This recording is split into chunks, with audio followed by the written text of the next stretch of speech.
السلام علیکم ورحمۃ اللہ وبرکاتہ۔ آئیے ناظرین، آج ہم اس بات کو جاننے کی کوشش کریں گے کہ 15ویں شعبان کی رات کی فضیلت کیا ہے۔ اس رات کے اندر ہمیں اور آپ کو کون سی عبادت کرنی چاہیے؟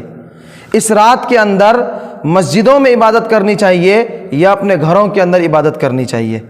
تو سب سے پہلے ہم اس بات کو جاننے کی کوشش کرتے ہیں کہ اس 15ویں شعبان کی رات کی فضیلت کیا ہے۔ اللہ کا قرآن کہتا ہے فیہا یفرق کل امر حکیم، کہ اس بابرکت رات کے اندر اللہ تبارک و تعالی کی جانب سے ہر حکیمانہ فیصلہ ہوتا ہے۔ یعنی آئندہ آنے والے ایک سال کے اندر کون پیدا ہوگا، کون دنیا سے جائے گا، کون نیک بنے گا، کون گناہگار ہوگا، کون بدکردار بنے گا، کس کو کہاں سے روزی ملے گی، یہ سارا فیصلہ اللہ تبارک و تعالیٰ اسی بابرکت رات کے اندر کرتے ہیں۔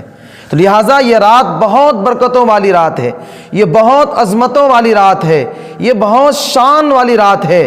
حضرت عائشہ صدیقہ رضی اللہ تعالیٰ عنہ فرماتی ہیں کہ ایک مرتبہ محبوب کائنات صلی اللہ علیہ وسلم میری باری میں میرے گھر کے اندر تشریف فرما تھے۔ ہم دونوں بستر پر آرام کر رہے تھے، اچانک رات کے پہرے میں محبوب کائنات صلی اللہ علیہ وسلم بستر سے اٹھ کر کے روم کے باہر تشریف لے گئے۔ اچانک میری آنکھ کھل گئی، ہمیں اندیشہ ہوا کہ شاید محبوب کائنات صلی اللہ علیہ وسلم دوسری ازواج مطہرات کے پاس تشریف لے گئے ہوں۔ جب چند لمحے کے بعد محبوب کائنات صلی اللہ علیہ وسلم تشریف لائے تو محبوب کائنات نے مجھ سے کہا کہ کیا عائشہ تمہیں یہ گمان ہوا کہ اللہ کے نبی تمہارے ساتھ ناانصافی کریں گے؟ میں نے کہا اللہ کے نبی مجھے یہ گمان ہوا کہ شاید آپ میری باری کے رہتے ہوئے کسی اور ازواج مطہرات کے پاس تشریف لے گئے۔ تو محبوب کائنات صلی اللہ علیہ وسلم نے ارشاد فرمایا عائشہ آج 15ویں شعبان کی رات ہے، اس رات کے اندر اللہ تبارک و تعالی آسمان دنیا پر تشریف لاتے ہیں اور قبیلہ بنو کلب کے بکریوں کے بالوں کے برابر ایسے ایسے لوگوں کو معاف فرماتے ہیں جن کا جہنم میں جانا واجب ہو چکا ہوتا ہے۔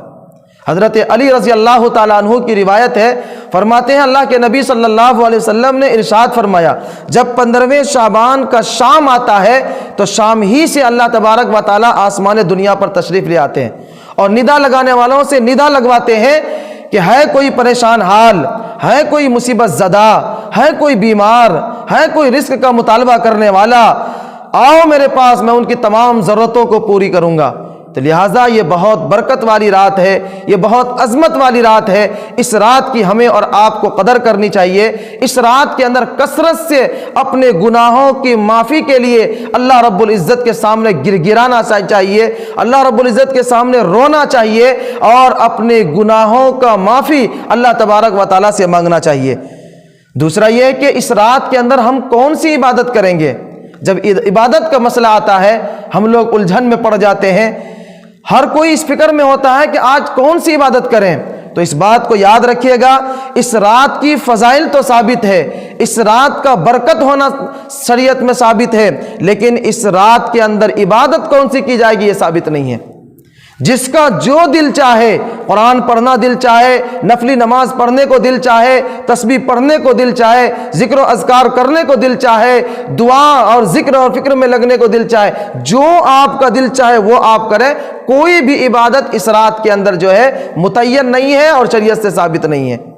زیادہ سے زیادہ اس رات کے اندر ہمیں اور آپ کو اپنے لیے، اپنی مغفرت کے لیے، اپنے مرحوم کی مغفرت کے لیے اللہ تبارک و تعالیٰ سے دعا کرنا چاہیے، اپنے گناہوں کی معافی زیادہ سے زیادہ اس رات کے اندر مانگنی چاہیے۔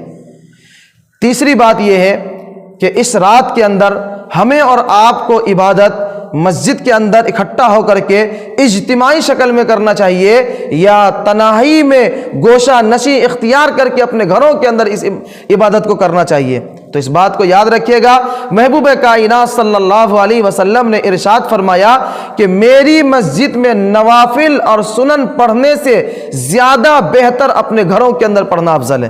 اب ظاہر سی بات ہے مسجد نبوی کے اندر سنت اور نفل پڑھنے سے زیادہ بہتر گھروں کے اندر پڑھنا افضل ہے۔ اب ظاہر سی بات ہے مسجد نبوی کو چھوڑ کر کے ہمارے اور آپ کی مسجدوں کا کیا حال ہوگا۔ اس لیے نوافل اور سنن کی فضائل یہ ہے کہ اپنے گھروں کے اندر کثرت سے زیادہ پڑھنا چاہیے۔ اور چوتھی بات یہ ہے، جب اس رات کے اندر ہم اور آپ عبادت کرتے ہیں تو بہت سے مقامات پر اس بابرکت رات کے اندر نفلوں کی جماعت ہوتی ہے اور صلاۃ التسبیح کو جماعت کے ساتھ ادا کیا جاتا ہے۔ یاد رکھیے گا، نفلی عبادتوں کو جماعت کے ساتھ کرنا شریعت اس کو پسند نہیں کرتا۔